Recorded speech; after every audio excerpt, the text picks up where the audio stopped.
Myślałem, że musi być coś w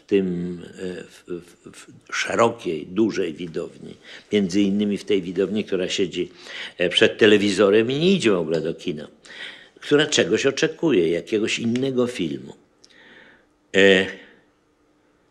I wtedy nawet nie wiem, jak to się stało.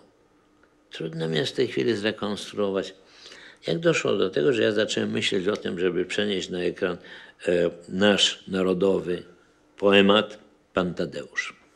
No, przedtem się pojawiło Ogniem i Mieczem.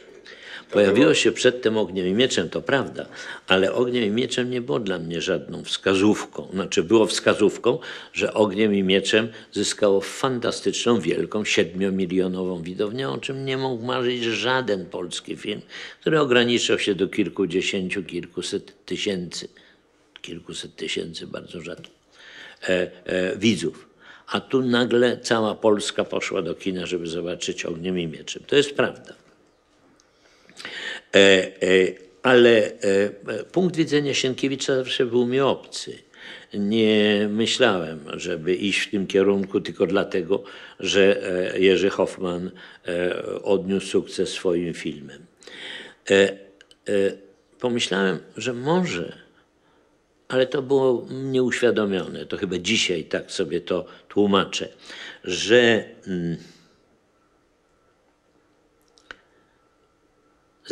nie tylko ja się zagubiłem, wszyscy się zagubili. Zagubiło się też i to społeczeństwo, które nagle ma korzystać z wolności, ale niedokładnie wie, kim jest. Bardzo szybko w sprawach polityki okazało się, że jest sytuacja w Polsce trudniejsza, niż nam się wydawało.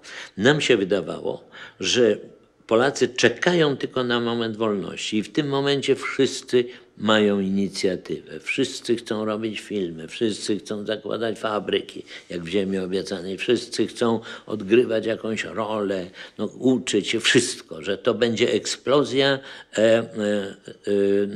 inicjatywy. Tymczasem okazało się, że ta inicjatywa wystąpiła w dosyć ograniczonej grupie, która rzeczywiście rzuciła się do realizacji swoich celów.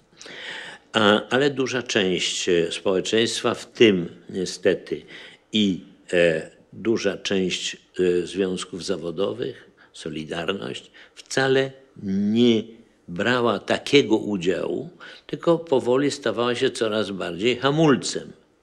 Dlatego, że interesy dużych zakładów, które straciły swojego odbiorcę, Związek Radziecki, większość tych zakładów pracowała dla przemysłu zbrojeniowego radzieckiego. W międzyczasie Związek Radziecki upadł i te wszystkie zamówienia, że tak powiem, przestały napływać. A te zakłady nie mogły się przekształcić w cokolwiek innego. Te zakłady po prostu mogły produkować tylko to, co produkowały, to znaczy uzbrojenie. A te zakłady zatrudniały ogromną rzeszę i do dzisiejszego dnia one są największym problemem dla wszystkich kolejnych rządów, czy lewicowych, czy prawicowych. Nikt nie potrafi tego rozwiązać. W związku z tym ta